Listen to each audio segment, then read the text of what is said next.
This is the Speediance Gym Monster 2. It's one of the newest interactive, all-in-one smart home gym offerings that allows you to get a workout in anytime, anywhere, on your own, following along with the class, high-intensity interval training, skiing, rowing, yoga, stretching, you name it, all from the comfort of your own home.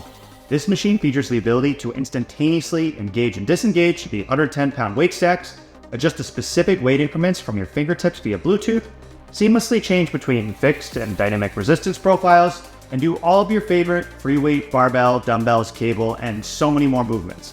The best part is, as of today, you also get a free lifetime membership included with the purchase of the machine, so that you pay $0 monthly for any and all the included classes, meaning no subscription fees ever, which right now really sets it apart from the competitors. Let's check it out.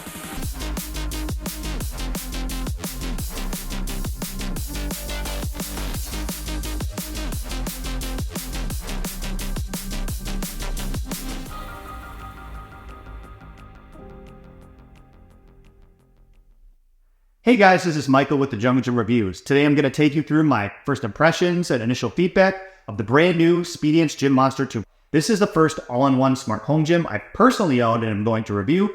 And because these machines are such large and potential lifelong investments, I really want to take the time to show you exactly what you can expect from the time it shows up to your door, to set up, and long-term use. This will be the first video in a short series over the next 6 months where I will take you along the way as I integrate this machine into my training.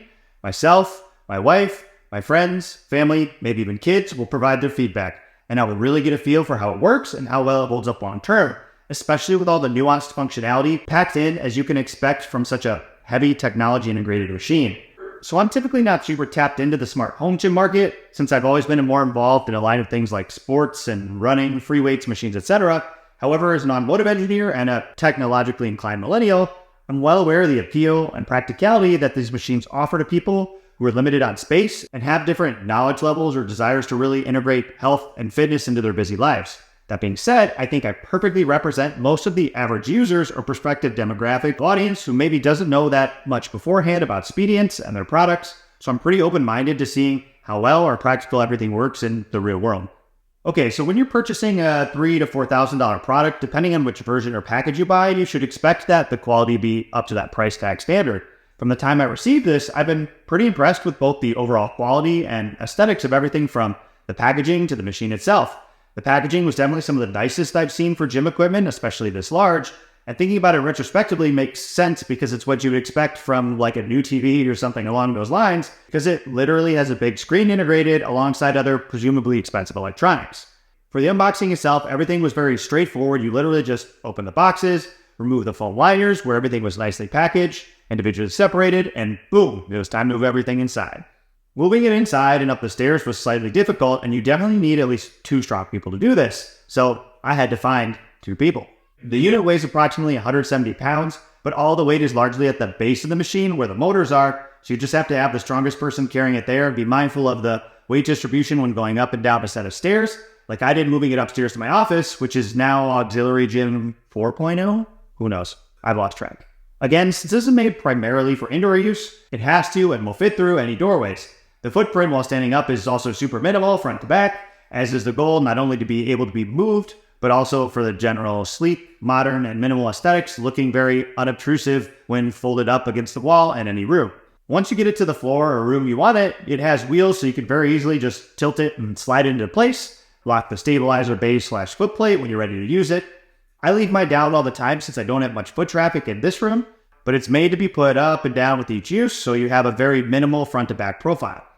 Okay, so I was trying to film a live first use, but there were some technical difficulties. My videographer, lovely wife, was out of town for a work trip, so I tried to use some of my camera equipment's built-in auto tracking features to record me, which worked largely quite poorly, but nevertheless, whatever, life. Don't look at the floor. Don't do that. Don't just stay there. Oh my gosh. Down here, towel. I'm down here. What on earth is happening?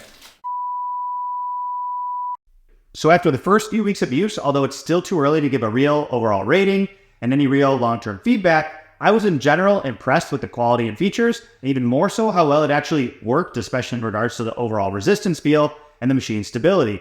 The attachments, connecting points, etc. all seem to be well thought out while being comfortable and durable enough to really go heavy at 110 pounds a side individually in the cable or dumbbell mode, or 220 pounds max in the barbell mode. The UI or user interface of the machine, the programs, and everything else seem very friendly and responsive, and even the soundtrack options had me unexpectedly jamming out to some of the included music options. Again, since there's really so much functionality to try out and unpack, my initial focus has been just on the manual workout mode to see at the very core of the machine, as a cable machine for strength training, dumbbells, barbell, etc., how it feels compared to those free weights or in a typical functional trainer type setup. The different resistance profiles and options were awesome and felt really great. The fixed cable option felt exactly like a buttery smooth functional trainer, and the chain options got progressively heavier at the top end of the movement, and the eccentric or flywheel modes provided great eccentric resistance, which is something for sure I would like to explore more because you just can't get that with free weights or cable machines. In the coming months, I'm really looking forward to trying more of the 300 plus on-demand classes this offers you can pick from, as well as some of the cardio options like skiing and rowing.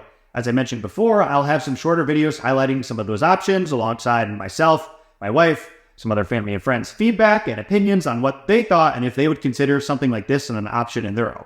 So it's still largely too early to voice too many big feedback or concerns, but as an engineer, I'm always interested in the overall safety of the machine, especially with some of the single point failures in my mind, like the electronics. Other options for safety they have again include the Bluetooth ring, which can engage, disengage, and adjust away from your fingertips, the Bluetooth handles, which can engage and disengage the weight as well, and the machine's built-in ability to detect when the bar is tilting one way or the other past a certain weight, so it can tell you're needing help and it will turn off the weight. They do have 2 levels of built-in resistance mode to address this, so they can sense you struggling with the weight, like on a bench press where you can't really get it off your chest. They seem to work quite well. I just need more longer-term data in order to test and explore these options over time to really get a feel for how well they're implemented here. The other safety issue I've noted so far is my own fault, but I imagine I can't be alone, which is the locking of the base to prevent the machine from tipping over. There have been a handful of times where I went to pull down from a high cable setting, only to realize I didn't properly lock it and secure the base, which almost resulted in the machine starting to tip over. I don't know if it will actually tip over, but it sort of feels like it's on the way down. Again, they have a bright warning label to tell you, attention, be careful, make sure you lock this. But I think it's kind of easy to forget and wish there could be some sort of built-in electronic safety, either audibly warning you the base isn't locked or preventing you to start any exercise until locking it. I've also personally had issues connecting some of the Bluetooth handles and the Bluetooth ring, which does the weight selections, engagement, and disengagement. And when I went to disengage the weight, I found out the handles were no longer connected to Bluetooth, and I did not disengage them, which meant they somehow disconnected on their own. This happened one time for me with the ring, and one time with me for the handles, but only happened once each, so I'm not too concerned about it happening again, but again, wanted to at least note that it did happen twice. The last thing I did notice is that the incline bench doesn't change seat angles, which is kind of annoying when you compare it to a normal bench. Your body tends to want to just slide down when the seat isn't aligned, but it's not the end of the world, just something I wish they had the option to just prop up the seat in order to fix it in place. The only other initial feedback I had was the real lack of detailed manual or setup or instructions on what to expect or how to get started. Some of the instructions definitely left a little to be desired, and that could even be my fault if I missed scanning a QR code or finding an online walkthrough video setup or similar, but I'm just noting I got the box, I opened it, there wasn't really a whole lot to get me set up and ready to go. There were a few sets of instructions on how to set up some of the rowing machines, connect some of the cables, some of the attachments, but honestly nothing too thorough. So I just wanted to note there were a few times where I was wondering if I was doing the right thing, especially when it came to the cables or some of the attachments, or moving the cables to the vertical position rather than on the cable column, etc. So guys, that's it for the first impressions on the Speediance Gym Monster 2. Stay tuned for the full review coming in a few months where we'll dive into full specs, training programs, warranty, dimensions, etc., as well as more feedback for the content on some of the training while using this machine. If you like this video, please subscribe to the channel to see more honest reviews like this, and stay tuned for our first merch line coming soon, just like this one. If you guys have any questions, please comment down below. I'll be happy to answer or at least try. Thank you for watching the Jungle Gym Reviews. We will see you next time. Take it easy. Peace.